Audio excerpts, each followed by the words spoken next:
If you are watching this, there is a very good chance you are exhausted. You are likely tired of walking on eggshells, tired of explaining yourself, and tired of feeling like no matter how much you give, it is never quite enough. You might be asking yourself why the woman in your life, whether she is a partner, a family member, or a colleague, treats you with such casual disregard. You may feel confused because, on the surface, things might look fine to the outside world. But behind closed doors, you feel small, unheard, and constantly criticized. It is a specific kind of loneliness to be in a relationship where your feelings are routinely dismissed, and your reality is constantly questioned. You have probably tried everything to fix it. You have tried being nicer, more patient, more understanding, and more accommodating. You have tried to communicate your needs clearly, hoping that if you just find the right words, she will finally see you and treat you with the basic respect you deserve. But instead of respect, you often get defensiveness, silence, or even more criticism. This cycle leaves you feeling drained and questioning your own sanity. I want you to take a deep breath right now and hear this clearly. You are not the problem. The confusion and pain you are feeling are not signs that you are failing at relationships. They are signs that you are interacting with someone who lacks the emotional capacity to offer genuine respect. What you are experiencing is not a failure of your effort. It is a structural imbalance in the dynamic. Today, we are going to look at why trying to earn respect from a narcissistic woman is a trap, and more importantly, how you can shift the dynamic by changing your own behavior, not to manipulate her, but to reclaim your dignity and peace. To understand how to handle this situation, we first need to understand what respect means to someone with narcissistic traits. For most healthy people, respect is a mutual exchange. It is based on empathy, shared values, and the recognition that another person has feelings and rights equal to our own. But for a woman with strong narcissistic tendencies, respect is not about mutual regard. It is about hierarchy. In her mind, respect is something you owe her because of who she is, or what she provides, or simply because she demands it. It is not earned through kindness. It is extracted through control. When you try to ask for respect by pleading your case or showing vulnerability, you are speaking a language she does not value. In fact, in the narcissistic framework, vulnerability is often seen as weakness. When you expose your hurt, you are not inviting compassion. You are handing her ammunition. This is why your attempts to connect emotionally often backfire. She does not view your pain as a signal to stop. She views it as a signal that she has power over you. This is a hard truth to accept, especially if you are a naturally empathetic person. You believe that if you show her how much she hurts you, she will care. But the psychology of narcissism works differently. Her primary drive is not connection. It is regulation of her own self-esteem and maintenance of control. Therefore, the only way to change how she treats you is to stop playing by the rules of her game and start enforcing the boundaries of your own reality. The first step in this shift is understanding the concept of supply. Narcissistic individuals require a constant stream of attention, validation, and emotional reaction to maintain their sense of self. This is called narcissistic supply. It does not matter if this supply is positive or negative. Praise, admiration, and love are positive supply. Anger, tears, frustration, and desperate attempts to explain yourself are negative supply. Both feed the ego. When you argue with her, when you cry in front of her, or when you beg her to understand your point of view, you are giving her supply. You are proving that she matters enough to disrupt your emotional state. As long as you are reacting emotionally, she holds the power. She knows that she can push a button and get a response. This response confirms her importance. So, the first major change you must make is to starve the dynamic of emotional reactivity. This does not mean you become cold or cruel. It means you become uninteresting to her manipulative tactics. You become calm, consistent, and detached. This is often referred to as the gray rock method, but it is deeper than just acting bored. It is about internally decoupling your self-worth from her opinion of you. When she insults you, instead of defending yourself, you simply acknowledge the statement without accepting the judgment. You might say, "I hear that you are upset," or "That is your perspective." And then you disengage. You do not justify, you do not argue, and you do not explain. By removing the emotional fuel, you remove the reward for her disrespectful behavior. This leads us to the second critical component: the enforcement of boundaries through action, not words. Many people make the mistake of thinking that if they just explain their boundary clearly enough, the other person will respect it. They say, "Please do not speak to me that way," or "I need you to listen when I am talking." But for a narcissistic woman, words are merely suggestions. If there is no consequence for ignoring the boundary does not exist. In fact, stating a boundary without enforcing it often invites more disrespect because it shows that you are all talk and no action. True boundaries are not requests. They are statements of what you will do. You cannot control her behavior, but you can control your exposure to it. For example, if she begins to yell or insult you, you do not stand there and take it, nor do you yell back. You calmly state, "I am not willing to continue this conversation while you are yelling. I am going to leave the room now." And then you must actually leave. You go to another room, you go for a walk, or you end the phone call. You do not wait for her permission. You do not wait for her to apologize. You simply remove your presence. This sends a powerful message. It shows that access to you is a privilege, not a right. It demonstrates that you respect yourself enough to walk away from mistreatment. Initially, this will likely cause an escalation. She may become angrier, more dramatic, or even more charming in an attempt to pull you back in. This is known as an extinction burst.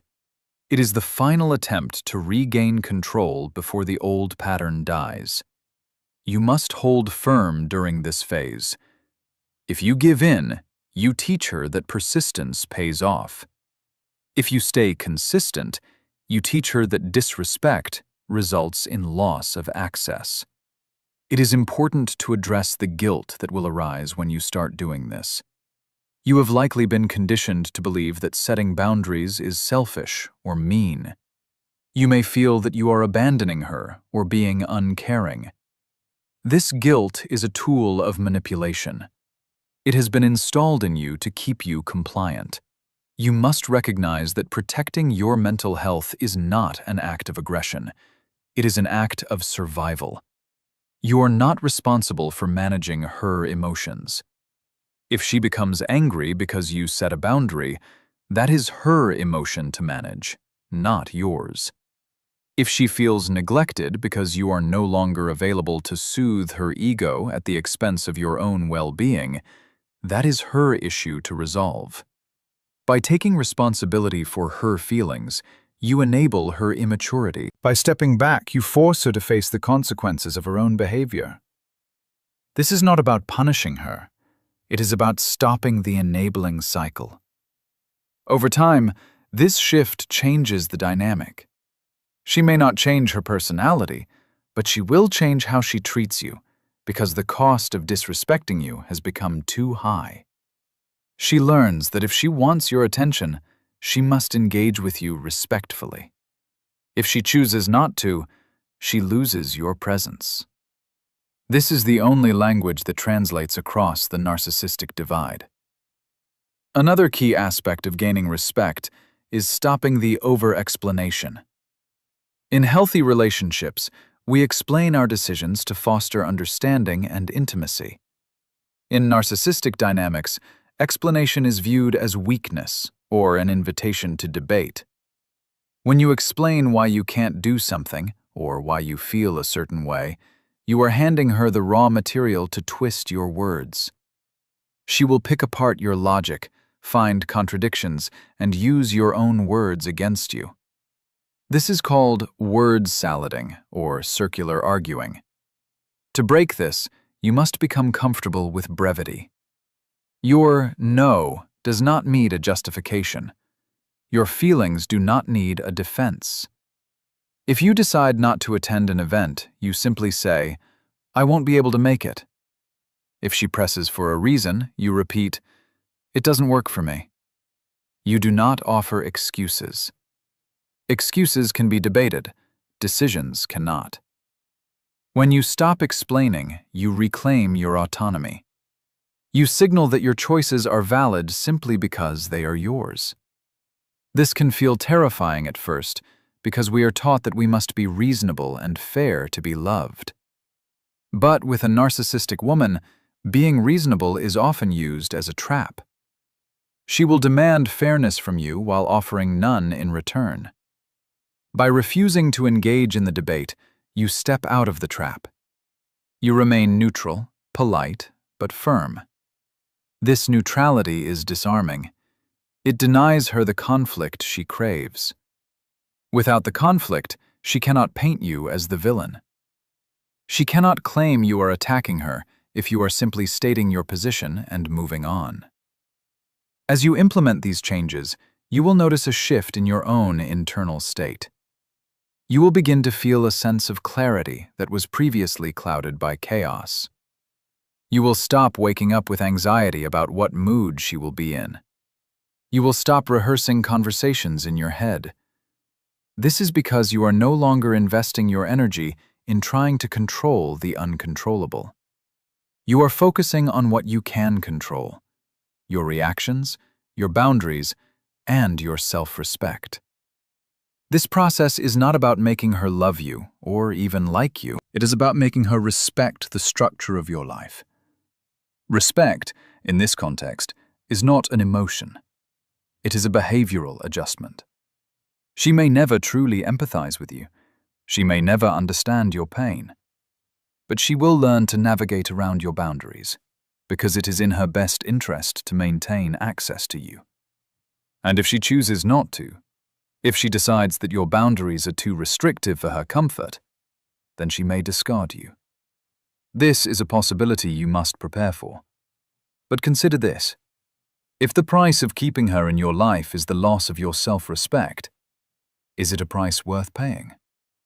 Often, the fear of losing the relationship keeps us trapped in abuse. But the truth is, you have already lost the relationship you thought you had. You were in a relationship with a fantasy, a potential version of her that never existed. The real woman is the one who disrespects you. Accepting this reality is painful, but it is also liberating. It frees you from the hope that keeps you stuck. Healing from this dynamic requires a significant amount of inner work. You have to rebuild the parts of yourself that were eroded. You have to relearn trust in your own perception. Gaslighting makes you doubt your memory and your sanity. To counter this, keep a journal. Write down what happened, not to show her, but to anchor yourself in reality.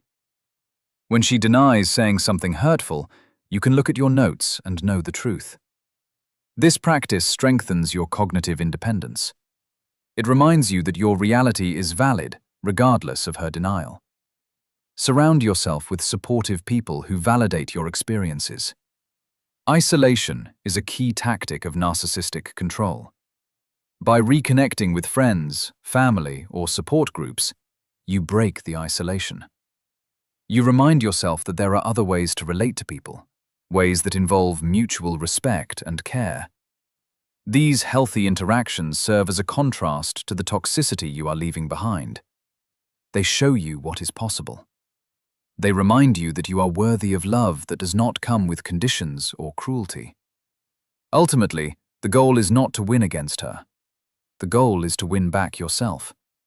When you stop seeking her approval, you become free. You realize that her opinion of you is a reflection of her internal state, not your actual worth. A person who respects themselves does not need to degrade others to feel tall. A person who is secure does not need to control others to feel safe. Her behavior is a symptom of her own deep-seated insecurity and emptiness. Understanding this does not mean you forgive the abuse, but it helps you detach personally. You stop taking it personally because you realize it was never about you. You were just a character in her script, a source of supply, a mirror for her ego. Now, you are writing your own script. You are deciding who gets access to your energy. You are deciding what behavior you will tolerate. This is the essence of self-respect. It is not loud or aggressive. It is quiet and steady. It is the calm certainty that you matter. As you move forward, remember that healing is not linear. There will be days when you slip back into old patterns. There will be moments when you feel the urge to explain, to defend, to fix. Be gentle with yourself. These are habits formed over years. Changing them takes time and practice. Each time you choose detachment over reaction, each time you enforce a boundary without apology, you are rewiring your brain. You are building a new neural pathway of self-preservation. You are teaching yourself that you are safe, that you are capable, and that you are enough. You do not need to prove this to her. You only need to know it for yourself. The respect you seek from her is actually the respect you must give to yourself. Once you embody that respect, the dynamic shifts. Whether she stays or goes, whether she changes or remains the same, you will be okay. Because you are no longer dependent on her validation to feel whole. You have found your center. You have found your peace. And that is a power that no one can take away from you. Take this knowledge and use it wisely. Do not rush. Do not force outcomes. Simply focus on your own integrity. Speak your truth calmly. Act in alignment with your values. Protect your energy fiercely. In doing so, you not only heal from the past, but you also create a future where respect is the baseline, not the exception.